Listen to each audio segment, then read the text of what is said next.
The fire that changed everything. I stood frozen in my driveway, watching flames devour the only copies of my daughter's medical records. Smoke curled upward from a metal trash can, carrying away 10 years of hope for her treatment.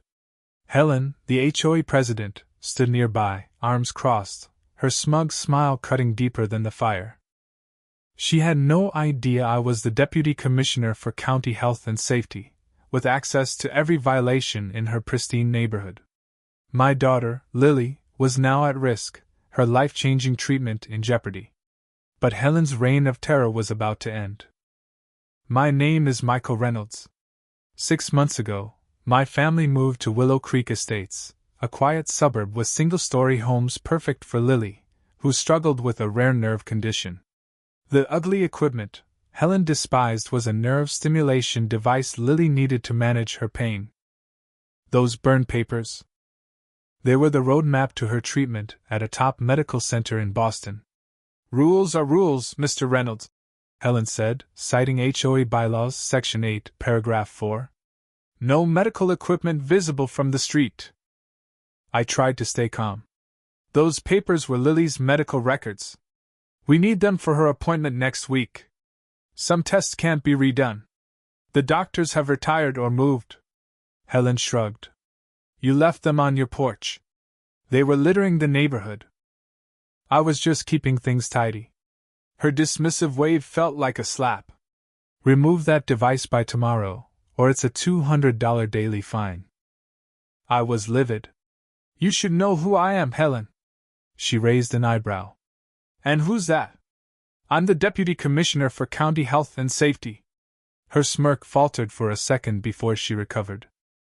"That doesn't exempt you from HOA rules." As she sauntered back to her flawless home, I clutched the charred remains of Lily's records. How would I tell my 15-year-old daughter her treatment might be cancelled? Lily's condition had been stable until a flare-up 6 months ago damaged her nerves. The Boston treatment offered hope, but it required complete records. That night, Lily's voice trembled. "They burned my records?" The green light on her device blinked beside her bed, a cruel reminder of her struggle. "The HOA thought they were trash," I said, hiding my rage. "We'll try to replace them, but it'll be tough. The treatment might be delayed." Tears welled in her eyes, but she nodded. "It's not your fault, Dad." It felt like my fault. I'd left the records on the porch while helping Lily to the car for therapy. A gust of wind scattered them, and instead of returning them, Helen decided to teach me a lesson. The next 2 weeks were a nightmare. I called doctors, sent emails, and visited clinics. One doctor had retired to Arizona, taking his notes. Another clinic lost data in a system crash. The hospital where Lily had her first tests was under new management, and its records were in chaos. Each day, Lily's pain worsened. She hid it, but I saw her wince when she thought I wasn't looking. "Will I ever get better, Dad?"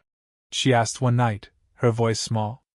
"We're doing everything we can," I promised, my heart breaking. Meanwhile, Helen terrorized the neighborhood.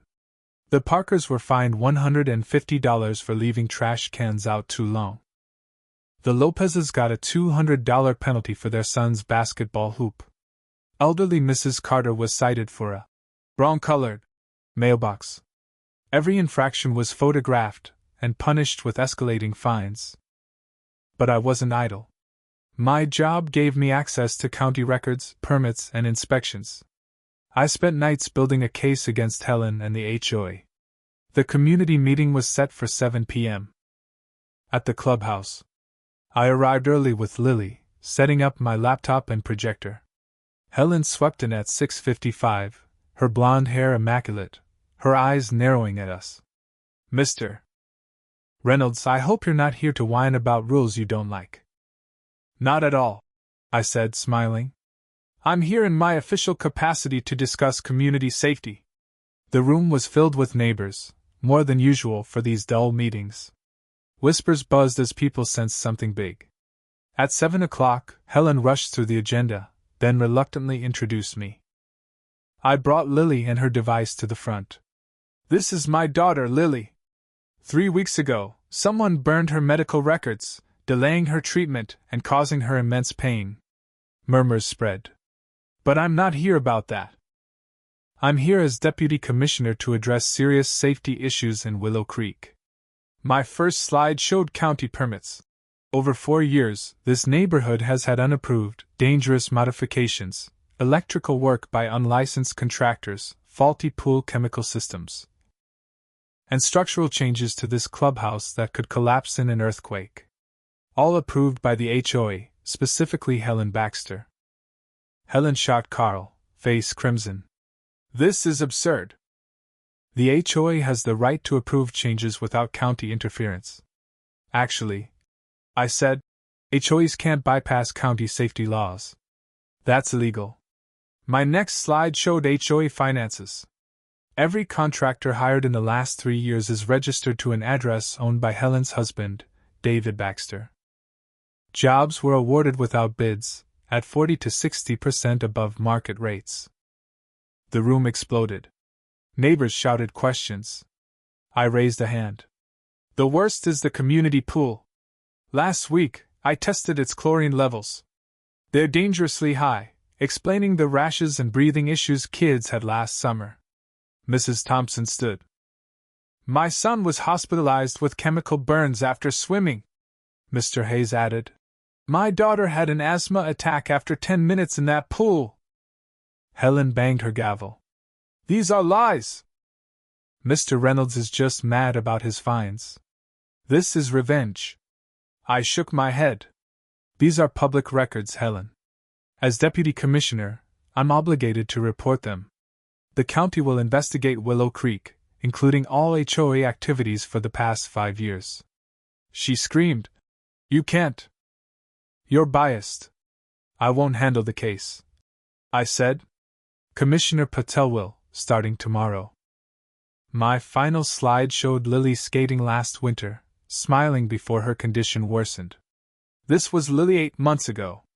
Her delayed treatment might have restored her nerve function. Now we may never know. I looked at Helen, pale and silent.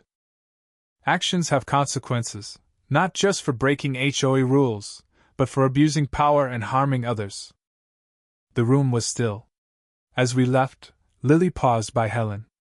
I forgive you, she said softly. Dad says anger only makes the pain worse. Helen couldn't meet her eyes. The county investigation uncovered more violations. Helen and 3 board members resigned, facing fraud charges. A new board rewrote the rules to be fair and compassionate. Neighbors rallied around us. Mrs. Larson, a nurse, connected us with Boston doctors. Mr. Gomez, a records expert, helped recover some documents. Dr. Patel, Lily's new specialist, said, We'll start fresh. Your daughter's health matters most. 2 months later, Lily's treatment began. It wouldn't fully heal her, but it stopped further damage. The day before her procedure, Helen appeared at our door, disheveled and broken. I found these in my car, she said, handing me a folder with some of Lily's records, test results we couldn't replace. Why did you take them? I asked. Tears streamed down her face. Control. Power. I've lost everything, my job, my friends, my reputation. But that's nothing compared to what I did to Lily. She looked at Lily, reading nearby. I'm so sorry. I wanted to slam the door, but Lily's words echoed. Anger only makes the pain worse. Thank you, I said. These will help. The community center needs volunteers for their disability program. You could help with their files. She nodded. I will. That night, Lily asked, Did we win, Dad? I thought of the pain, the fight, the community's support, and Helen's remorse. Nobody won, sweetheart, but we all learned something. She smiled. That's enough. Months later, Willow Creek was transformed. The new HOA fostered unity. Helen volunteered quietly, eventually advocating for families like ours. Lily's treatment helped her manage her condition, and her courage inspired us all. The real victory wasn't Helen's downfall. It was staying kind and strong despite cruelty. That was a lesson no one could take from us. What do you think? Was justice served, or should Helen have faced harsher consequences?